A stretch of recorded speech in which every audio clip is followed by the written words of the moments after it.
की जंग वो नहीं जीत पाएगा। इसी वजह से अमेरिका पश्चिम एशिया से अपना बुरा बिस्तर समेट रहा है। ये रिपोर्ट देखिए।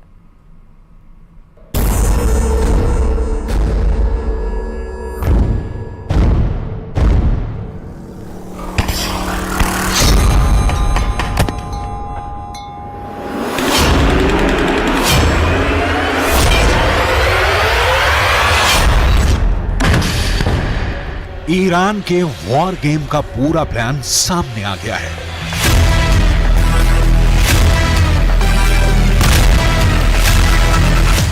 युद्ध के 70 दिन बाद पता चल गया है कि खुद ईरान ने इजरायल और अमेरिका के खिलाफ अपनी रणनीति से पर्दा उठाया है।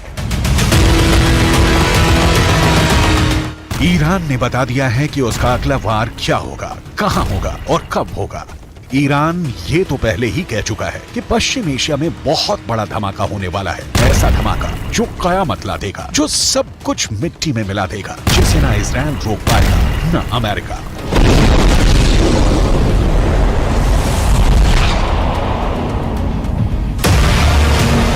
पर अब ईरान ने जो कहा है उसने अमेरिका और इजरायल की सांस हलक मिला दी है। ईरान की सेना की ब्रांच IRGC यानी इस्लामिक रिवॉल्यूशनरी गार्ड कोर के प्रमुख ने पूरी दुनिया के सामने सीना ठोक कर साफ साफ कहा है कि गाजा की लड़ाई तो बहुत छोटी है। ईरान का मकसद इजरायल को बहुत बड़ी जंग में घसीटने का है। इतनी बड़ी और पेचीदा जंग जिससे इजरायल और उसका दोस्त अमेरिका जितना बाहर निकलने की कोशिश करें उतना ही दलदल की तरफ फंसते चले जाएं।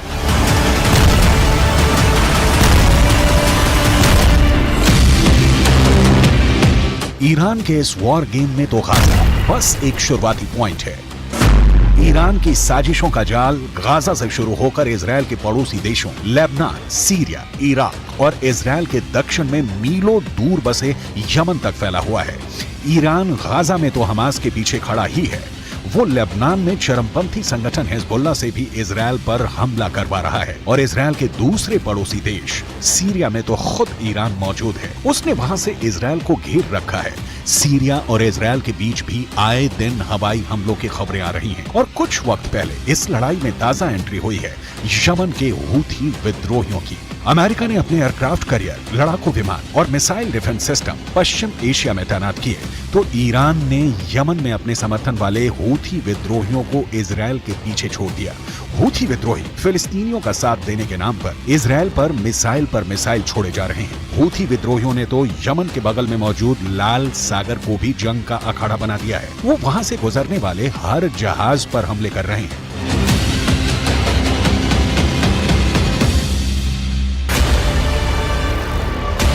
हूथी विद्रोहियों ने कसम खाई है कि जब तक इजरायल गाजा में शांत नहीं होगा तब तक लाल सागर से उसका एक जहाज नहीं निकलेगा। हूथी लड़ाके लाल सागर में इतने हमले कर रहे हैं कि खौफ के मारे जहाज कंपनियों ने वो रूट पकड़ने से ही तौबा कर ली है। इस वजह से एशिया से यूरोप और यूरोप से एशिया जाने वाले पानी के जहाजों को पूरे के पूरे अफ्रीकी महाद्वीप का लंबा चौड़ा चक्कर लगाना पड़ रहा है, जिससे सफर महंगा हो रहा है और पूरी दुनिया पर उसका असर पड़ने लगा है। इसलिए अमेरिका और ब्रिटेन जैसे उसके दोस्तों को लाल सागर की पहरेदारी करनी पड़ रही है। हूथी विद्रोहियों से लड़ने के लिए उन्हें अपने जंगी जहाज समंदर में उतारने पड़े हैं। और एक दिन पहले तो हूथी विद्रोहियों ने ड्रोन से ऐसे ताबड़तोड़ हमले किए कि अमेरिका और ब्रिटेन ने लाल सागर में 15 ड्रोन मार गिराए। तो क्या ईरान की चाल में फंस गए हैं अमेरिका और इजरायल? अमेरिका और इजरायल अपने ताकतवर हथियारों और पैसे के दम पर गाजा की जंग लड़ रहे हैं, मगर ईरान की IRGC के हेड मेजर जनरल हुसैन सलामी ने दो टूक कहा कि पश्चिम एशिया की जंग न पैसों से जीती जा सकती है न हथियारों से। उन्होंने अमेरिका पर बेहद तीखा वार किया और पूछा कि क्या अफगानिस्तान पर कब्जा अमेरिका को जीत दिला पाएगा? क्या अमेरिका इराक में टिक पाएगा? क्या अमेरिका सीरिया में जीत पाया, या उसने वहां सिर्फ पैसा पानी की तरह बहाया? क्या अमेरिका करोड़ों डॉलर खर्च करके लेबनान या यमन में कुछ हासिल कर पाया, या फिर उसे हार कर मैदान छोड़ना पड़ा? ईरान के मेजर जनरल ने अमेरिका पर जो सवाल उठाए वो अहम है। अफगानिस्तान उसका सबसे ताजा उदाहरण है। अमेरिका ने वहां 20 साल तक अपनी सबसे लंबी जंग लड़ी, मगर 2 दशकों में भी वो वहां से तालिबान का सफाया नहीं कर पाया। तो क्या ईरान अमेरिका के अफगानिस्तान वाली गलती को उसके और इजरायल के खिलाफ अपना हथियार बनाना चाहता है? क्या गाजा को इजरायल के लिए अफगानिस्तान बना देगा ईरान?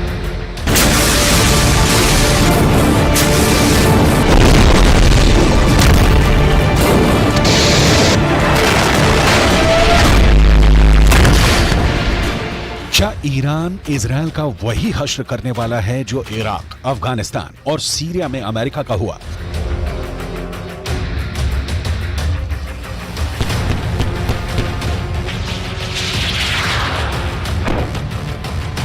ये सवाल इसलिए क्योंकि जिस दूसरे विश्व युद्ध के बाद अमेरिका सुपर पावर बनकर उभरा, उसके बाद वो मुश्किल से ही कोई अहम जंग जीता है। अमेरिका के साथ मुश्किल ये है कि वो एक साथ दुनिया के अलग अलग कोनों में कई मोर्चों पर लड़ रहा है।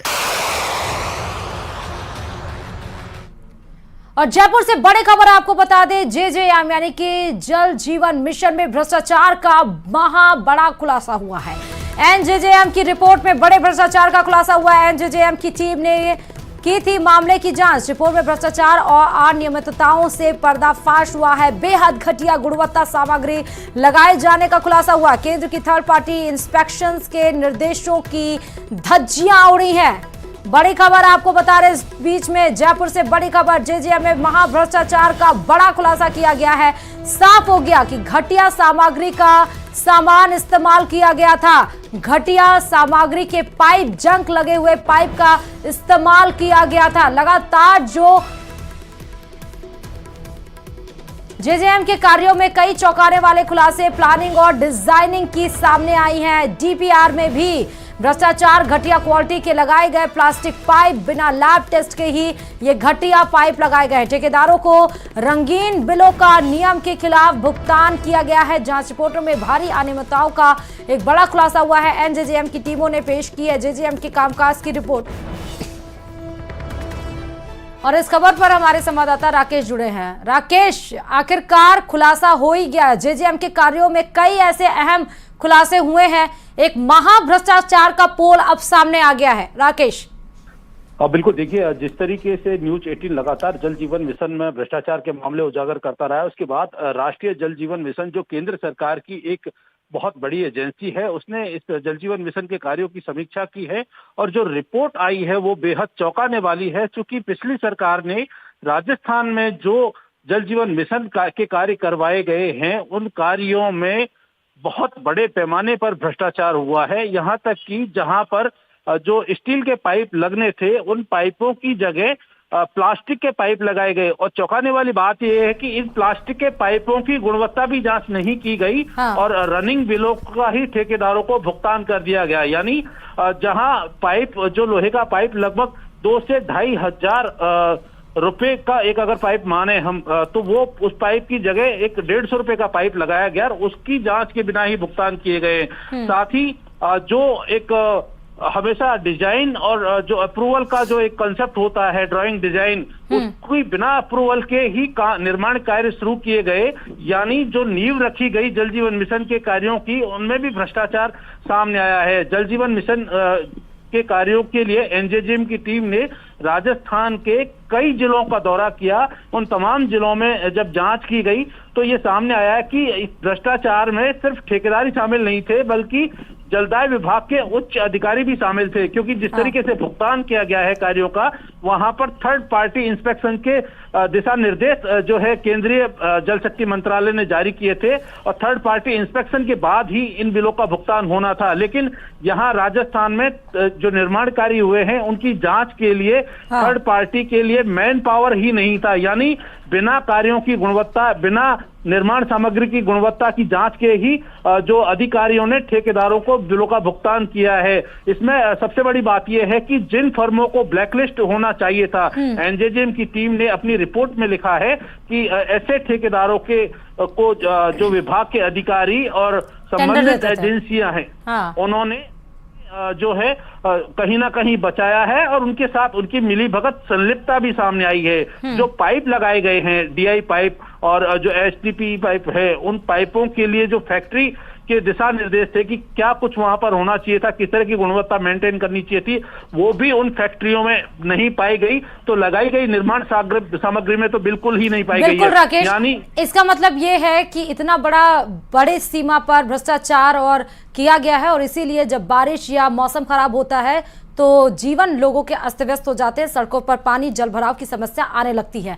बहुत बहुत शुक्रिया राकेश तमाम जानकारी देने के लिए इस खबर पर। तो जेजेएम में महाभ्रष्टाचार का महाखुलासा हुआ है। नेशनल यानी कि केंद्र जल जीवन मिशन ने